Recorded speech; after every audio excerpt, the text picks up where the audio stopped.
Facebook আর YouTube থেকে টাকা income করাটা মুখের কথা না, আর এত সহজ না।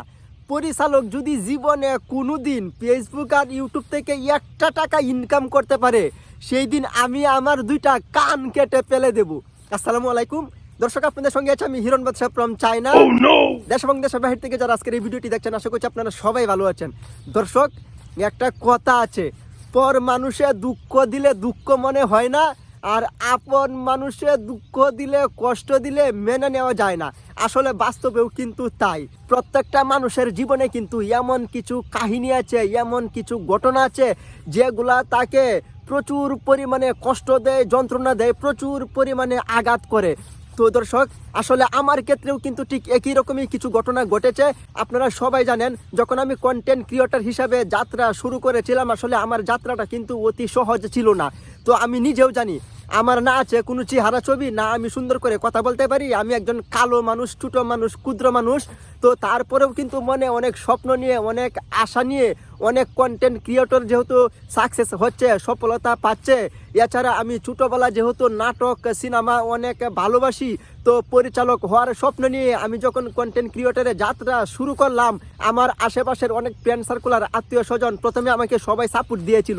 কিন্তু দিনের পরে দিন যাচ্ছিল, আমার যখন সাবস্ক্রাইবার বাড়তেছিল না, আমার কোনো ভিডিও যখন ভিউজ হচ্ছিল না, তখন সবাই কিন্তু আমার সামনে পিছনে, যে আমাকে সরাসরি বলতে পারে সে আমাকে সরাসরি বলেছে, যে আমাকে সরাসরি বলতে না পারে সে আমার পিছনে বলেছে। তো বিভিন্ন রকমের ক্রিটিসাইজ, সমালোচনা, বাজে কথা, বিভিন্ন রকমের কথা বলেছে। আর আমার একদম কাছের, খুবই নিকটবর্তী, খুবই প্রিয় একজন বন্ধু আমাকে এমনভাবে আঘাত দিয়ে একটা কথা বলেছিল, যে কথাটা শোনার পরে আমি আমার অন্তরে, আমি আমার ভিতরে প্রচুর পরিমাণে আঘাত পেয়েছি, প্রচুর পরিমাণে কষ্ট পেয়েছি, প্রচুর পরিমাণে যন্ত্রণা পেয়েছি। আসলে আমার সেই বন্ধু সেই কথাগুলো সরাসরি আমার সামনাসামনি বলতে পারে নাই, আমার পিছনে আমার পরিচিত বিভিন্ন মানুষের সঙ্গে বলেছে। আর সেই মানুষগুলা কিন্তু পরবর্তীতে সেই কথাগুলো আমার সঙ্গে শেয়ার করেছে, আমাকে বলেছে। আমার সেই বন্ধু কি বলেছিলেন জানেন? যে ইউটিউব আর ফেসবুক থেকে ইনকাম করাটা মুখের কথা না, এত সহজ না। পরিচালক, ইয়ার না আছে কোনো চেহারা, না আছে কোনো ছবি, না বলতে পারে ঠিক মতো কথা, ইয়া যদি জীবনে ইউটিউব আর ফেসবুক থেকে জীবনে কোনোদিন একটা টাকাও ইনকাম করতে পারে, আমি চ্যালেঞ্জ করে বললাম, সেই দিন আমি আমার দুইটা কান কেটে ফেলে দেব। আসলে আমি আমার সেই বন্ধুকে ছোট করতে চাই না, যার কারণে আমি কিন্তু আমার সেই বন্ধুর নামটি আপনাদের সঙ্গে কখনো বলি নাই, আর কখনো বলবো না। কিন্তু আমার সেই বন্ধু যদি এই ভিডিওটি দেখে থাকে, অবশ্যই সে নিজে নিজে বুঝতে পারবে আসলে সে আমাকে কখন এই কথাটা বলেছিল।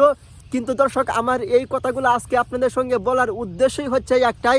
আসলে আমিও কিন্তু কন্টেন্ট ক্রিয়েটর জগতে আসার পরে, যখন আমি দিনের পরে দিন দেখতেছিলাম আমার কোনো ভিডিওতে ভিউ হইতেছিল না, আমার কোনো সাবস্ক্রাইবার হইতেছিল না, তো আমি ঠিকমতো কথাও বলতে পারি না। একটা ভিডিও তৈরি করতে আপনাদের যাদের 5 মিনিট লাগে, আর সেই ক্ষেত্রে আমার একটা ভিডিও তৈরি করতে 50 মিনিট লাগে।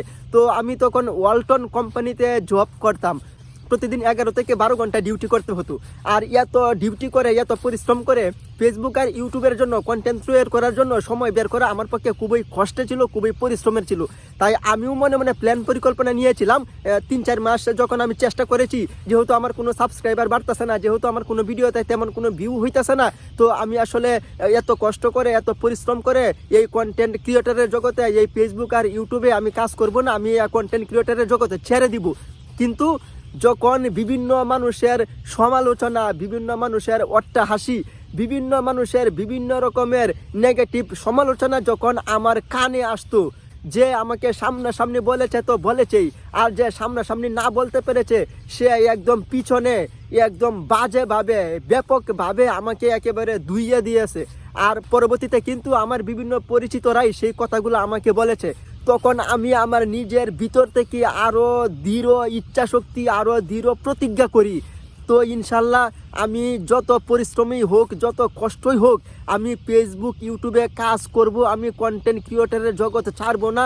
আর ফেসবুক আর ইউটিউব থেকে কোনো একদিন না একদিন, আমি কম হোক আর বেশি হোক, ইনশাল্লাহ আমি ইনকাম করে সকলকে একদিন না একদিন আমি দেখিয়ে দিব।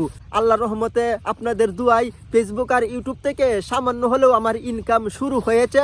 তো আমার যে বন্ধু বলেছিল আমি যদি জীবনে কোনোদিন ফেসবুক আর ইউটিউব থেকে ইনকাম করতে পারি, তাহলে সে তার দুইটা কান কেটে ফেলে দিব। তো আমি আমার সেই বন্ধুকে বলছি, তো বন্ধু তোমার দুইটা কান তোমার শরীরের জন্য, তোমার দেহের জন্য খুবই গুরুত্বপূর্ণ। তো তুমি কখন মনের ভুলে কখন কাকে কি প্রতিজ্ঞা করেছো, কখন কি কথা বলেছো, আসলে সেই কথার জন্য তোমার কখনো কান কেটে ফেলে দিতে হবে না। তো আমি আমার সেই বন্ধুকে মনের অন্তরের অন্তরস্থল থেকে সেলুট আর ধন্যবাদ জানাই।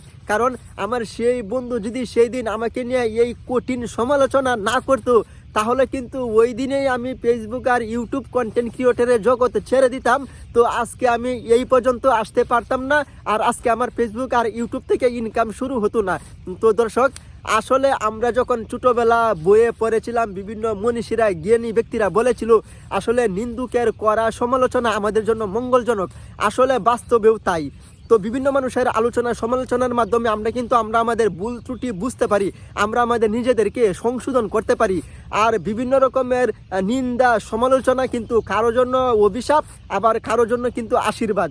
তো দর্শক, আজকের মতো আপনাদের কাছ থেকে বিদায় নিচ্ছি। আমি মোহাম্মদ হিরণ বাদশাহ। দেখা হবে নতুন কোনো ভিডিওতে। ততক্ষণে সবাই ভালো থাকবেন, সুস্থ থাকবেন, নিরাপদে থাকবেন, আর হ্যাঁ, অন্য কেউ নিরাপদে রাখবেন। আল্লাহ হাফেজ।